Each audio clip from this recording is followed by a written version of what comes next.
उनकी वाइफ ने ये बताया कि गोली मारने से पहले उन्होंने शुभम भैया से ये कहा था कि अगर तुम कलमा पढ़ दो तो हम तुम्हें गोली नहीं मारेंगे। धरती पर अगर कहीं स्वर्ग है तो वो कश्मीर है, ऐसा कि हमेशा से कहावत हमने सुनी है।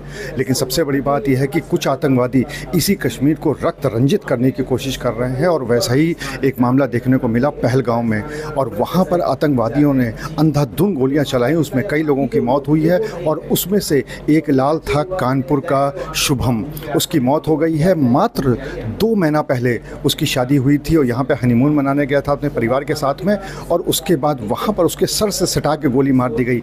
हमारे साथ इस समय यहाँ पर परिजन मौजूद हैं जो यहाँ पर एकदम शोक समेत है, क्योंकि बहुत ज़्यादा शोक में हैं और इस बात को लेकर वो विश्वास भी नहीं कर पा रहे हैं कि जिसकी 2 महीने पहले शादी हुई थी उसके यहाँ पर हत्या कर दी गई है, और वो भी कश्मीर जैसी जगह पे।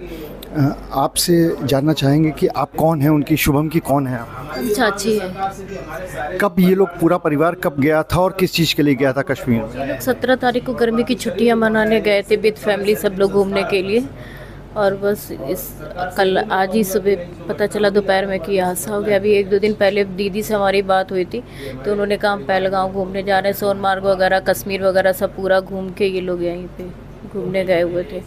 बाकी अभी सुबह से हमारी बात नहीं हुई है, इनकी भैया से बात हो रही है। तो ऐसा कुछ सुनने को मिला था कि वहाँ पे जब ये घटना हुई थी तब आप लोग के पास कोई इन्फॉर्मेशन आई कि क्या हुआ था वहाँ पर और इस गोलियाँ चली हैं? वैसे कोई बात नहीं हुई भैया, इनके पास ही फ़ोन आया जिस भैया का, तो वही उन्होंने जो कुछ बताया उन्हीं को बताया। हमारी कोई बात मतलब लेडीज़ से किसी से बात नहीं हुई है, जेंट से बच्चों। आप कौन हैं उनकी, शुभम की? हम भी चाची हैं।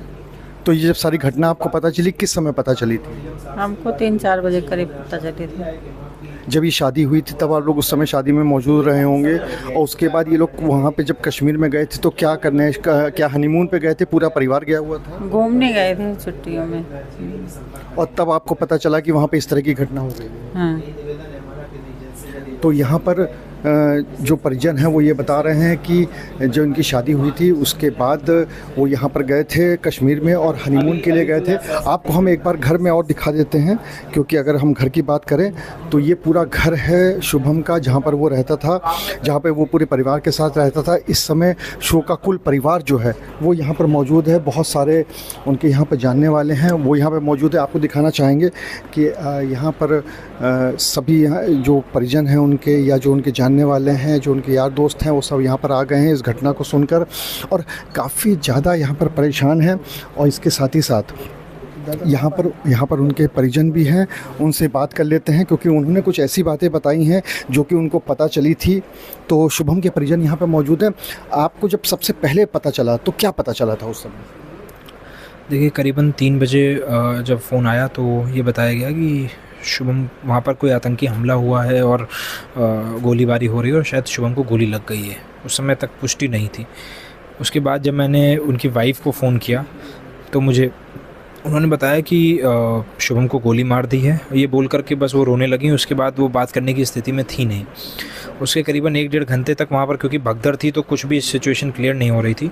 उसके बाद एक वीडियो वायरल होता है जिसमें हम देख पा रहे थे कि वो शुभम भैया हैं और उनका जो शरीर है वो ज़मीन पर पड़ा हुआ है और सर के तरफ काफ़ी चोट लगी हुई है और खून बह रखा है। ये वीडियो देख करके हमने उनकी पहचान करी। यही वीडियो देख करके वहाँ के लोगों, जो वहाँ उनका परिवार है, उसने भी पहचान करी। उसके बाद करीबन शाम तक हमको ये स्थिति क्लियर हो गई थी कि उनकी डेथ हो गई है।